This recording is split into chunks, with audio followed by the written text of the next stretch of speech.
আমরা জানি liver cirrhosis হলো লিভারের একটি অপরিবর্তনীয় অবস্থা, যেখানে লিভারের স্বাভাবিক কোষগুলো দীর্ঘমেয়াদী প্রদাহজনিত কারণে পরিবর্তিত হয়ে নডিউলার রিজেনারেটিভ নডিউল অর্থাৎ অসংখ্য গুটি তৈরি করে এবং সেই গুটিগুলো পরবর্তীতে ফাইব্রোসিস হয়ে লিভারের মসৃণ আকার আকৃতি পরিবর্তিত হয়ে এবড়োখেবড়ো পদাকার আকৃতি ধারণ করে এবং লিভারের কার্যপরিধির মারাত্মক হ্রাস ঘটে। এমনতর অবস্থাটিকে সাধারণত লিভার সিরোসিস বলা হয়। তো লিভার সিরোসিস হলে পরে রোগীর আয়ুষ্কাল নিয়ে আমাদের মধ্যে হাজারো প্রশ্ন রয়েছে, অর্থাৎ লিভার সিরোসিস হয়ে গিয়েছে, আমি কি মরেই যাব, কতদিন বাঁচবো, এই প্রশ্নটি আমাদের সবার মনে থেকে যায়।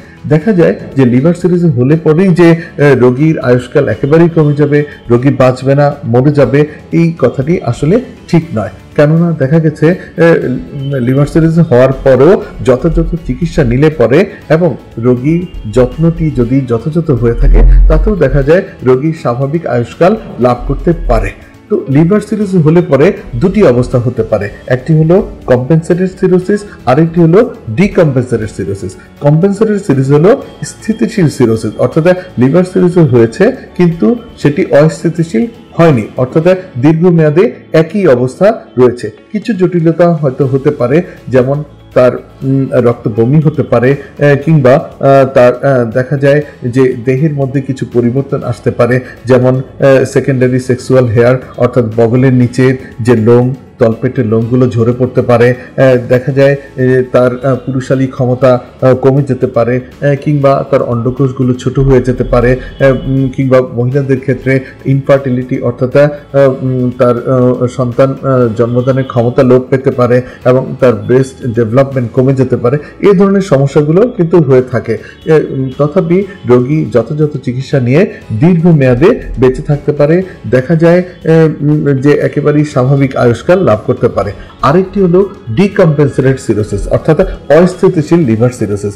এখানে যেটি হয়, লিভার সিরোসিস যখন খারাপ পর্যায়ে চলে যায় তখন ডিকম্পেনসেশন হয়, এবং ডিকম্পেনসেশন হলে পরে যেটি হয়, পেটে পানি চলে আসে, পায়ে পানি চলে আসে, জন্ডিস দেখা দেয় এবং এনকেফালোপ্যাথি হয়ে যায়, অর্থাৎ একই সাথে চোখের রং, প্রস্রাবের রং হলুদ হয়ে রক্তে বিলিরুবিনের মাত্রা বেড়ে যায় এবং এনকেফালোপ্যাথি অর্থাৎ রোগীর লিভারের যে সমস্যাগুলো সেগুলো বাইপাস করে ব্রেইনে অর্থাৎ মস্তিষ্কে চলে আসে এবং সেই মস্তিষ্কের বিকৃতি ঘটে এবং এর ফলে রোগী স্থান কাল পাত্র জ্ঞান শূন্য হয়ে আবল তাবল বকতে থাকেন, অসংলগ্ন কথা বলেন, দিনের বেলা ঘুম ঘুম ভাব, রাতের বেলা জেগে থাকা, এই ধরনের সমস্যাগুলো হয়ে থাকে। সাধারণ গাণিতিক যে হিসাবগুলো রয়েছে সেগুলি করতে পারেন না, ফাইন ওয়ার্কস অর্থাৎ সূক্ষ্ম যে কাজগুলো রয়েছে সেগুলি করতে তিনি ব্যর্থ হন এবং দেখা যায় মাঝে মাঝে রোগী সম্পূর্ণরূপে অজ্ঞান হয়ে যান। এই এমনতর অবস্থা পর্যন্ত হতে পারে। অর্থাৎ ডিকম্পেনসেটেড সিরোসিস হলে পরে পেটে পানি চলে আসে, পায়ে পানি চলে আসে, জন্ডিস দেখা যায়, এনকেফালোপ্যাথি হয়ে যায়।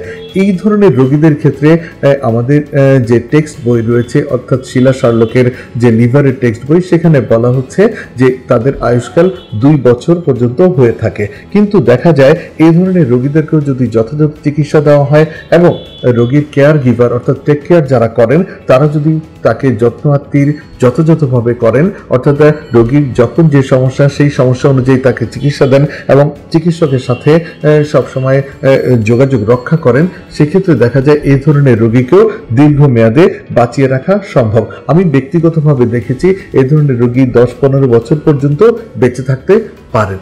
তাহলে লিভার সিরোসিস হলে পরেই যে তার আয়ুষ্কাল কমে যাবে, তিনি একেবারেই মরে যাবেন তা কিন্তু নয়। যথাযথ চিকিৎসা করলে পরে কম্পেনসেটেড সিরোসিসের রোগীরা স্বাভাবিকভাবে দীর্ঘমেয়াদে বেঁচে থাকেন। ডিকম্পেনসেটেড সিরোসিস অর্থাৎ পেটে পানি এসে খারাপ হয়ে গেলে পরে কিংবা এনকেফালোপ্যাথি হয়ে গেলে পরে কিংবা জন্ডিস ডেভেলপ করার পরেও এই ধরনের রোগীরাও অনেক সময় ভালো থাকতে পারেন, সুস্থ থাকতে পারেন। তাই লিভার সিরোসিস হলে পরেই যে আশাহত হতে হবে তা কিন্তু নয়। আমরা যথাযথ চিকিৎসা দিলে পরে এই রোগীরাও দীর্ঘমেয়াদে বেঁচে থাকতে পারেন।